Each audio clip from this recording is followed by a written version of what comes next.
तो क्या कोई ऐसा बिजनेस शुरू करने के बारे में सोच रहा है जिसमें इन्वेस्टमेंट कम हो लेकिन प्रॉफिट की गुंजाइश जबरदस्त हो?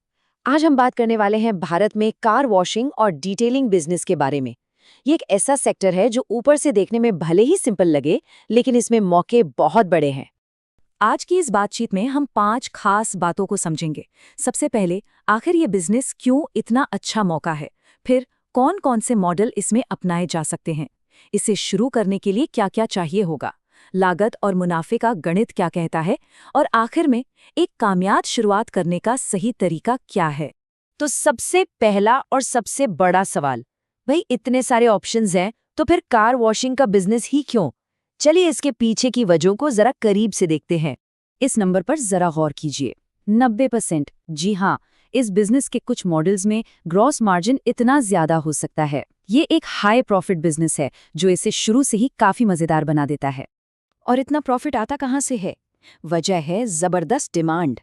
देखिए, भारत की सड़कों पर गाड़ियां लगातार बढ़ रही हैं और हर गाड़ी को चमकते रहने के लिए साफ सफाई और मेंटेनेंस तो चाहिए ही। मतलब, ये एक ऐसी जरूरत है जो कभी खत्म नहीं होने वाली।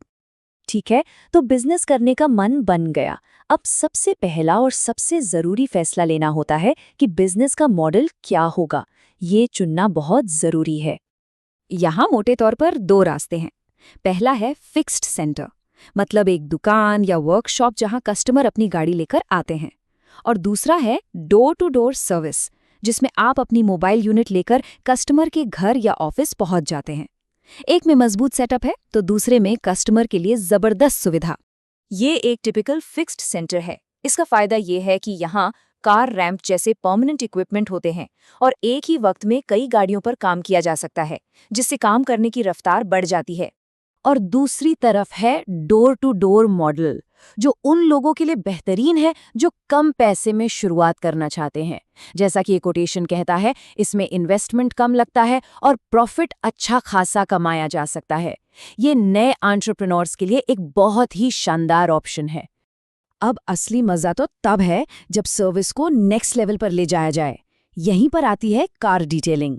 ये सिर्फ धुलाई नहीं है, इसमें क्ले बार से पेंट में घुसी हुई गंदगी को निकालना, रबिंग करके छोटे मोटे स्क्रैच हटाना, बफिंग से पेंट में नई जान डालना और आखिर में एक प्रोटेक्टिव कोटिंग चढ़ाना शामिल है। यही वो प्रीमियम सर्विस है जो कस्टमर को बार बार वापस खींच लाती है। चलिए बात करते हैं उन चीजों की जो इस बिजनेस को असल में शुरू करने के लिए चाहिए ही चाहिए, चाहे कोई भी मॉडल क्यों ना चुना जाए। एक प्रोफेशनल काम के लिए कुछ मशीनें तो लगती ही हैं, जैसे पानी की तेज धार के लिए हाई प्रेशर वॉशर, बढ़िया झाग के लिए फोम वॉशर, गाड़ी के अंदर की सफाई के लिए वैक्यूम क्लीनर और चमक लाने के लिए पॉलिशिंग मशीन। इनके अलावा एयर कंप्रेसर और अच्छी क्वालिटी के कपड़े और शैम्पू भी बहुत जरूरी हैं। अब जगह की बात करें तो एक फिक्स सेंटर के लिए करीब 500 से 1000 स्क्वायर फीट का एरिया चाहिए होता है। और हाँ, ये भी ध्यान रखना होगा कि डोर टू डोर मॉडल में भी एक बेस की जरूरत तो पड़ती ही है, जहां मशीनें और बाकी सामान सुरक्षित रखा जा सके। इस काम में कितने लोग लगेंगे, ये पूरी तरह से बिजनेस के साइज पर निर्भर करता है। एक छोटी सी डोर टू डोर सर्विस 2 से 3 लोगों की टीम से भी शुरू हो सकती है। वहीं एक छोटे फिक्स सेंटर में 1 से 4 और एक बड़े सेंटर में 8 से ज्यादा लोग भी लग सकते हैं। तो अब आते हैं सबसे जरूरी सवाल पर। चलिए अब जरा नंबर्स की बात करते हैं। किसी भी बिजनेस में हाथ डालने से पहले ये पता होना बहुत जरूरी है कि पैसा लगेगा कितना और बचेगा कितना। और ये टेबल इस बिजनेस की फ्लेक्सिबिलिटी को बहुत अच्छे से दिखाता है। देखिए, करीब 1 लाख रुपए में एक बेसिक फिक्स्ड सेंटर शुरू हो सकता है। वहीं एक हाई एंड डिटेलिंग स्टूडियो जहां 20 से 25 लाख का इन्वेस्टमेंट है, वहां ग्रॉस मार्जिन 90% तक जा सकता है। अब ग्रॉस मार्जिन का मतलब है सर्विस देने में जो खर्चा आया उसे निकालने के बाद बचा हुआ पैसा। डिटेलिंग में ये इतना ज्यादा इसलिए है क्योंकि इसमें खास स्किल और महंगे प्रोडक्ट्स लगते हैं, जिसके लिए कस्टमर ज्यादा पैसे देने को भी तैयार रहता है। अगर एक मोटा मोटा अंदाजा लगाएं तो बेसिक वॉशिंग सर्विस के लिए 2 व्हीलर के 50 से 100 रुपए और 4 व्हीलर के 300 से 400 रुपए तक लिए जा सकते हैं। इससे रोज की कमाई का एक आइडिया मिल जाता है। चलिए अब आगे बढ़ते हैं और देखते हैं कि ये सब एक साथ कैसे काम करता है। अब हम बात करेंगे उन आखिरी लेकिन सबसे जरूरी कदमों की जो एक कामयाब बिजनेस लॉन्च करने के लिए उठाने पड़ते हैं। देखिए, किसी भी बिजनेस की तरह यहाँ भी थोड़ा बहुत पेपर वर्क तो होता ही है।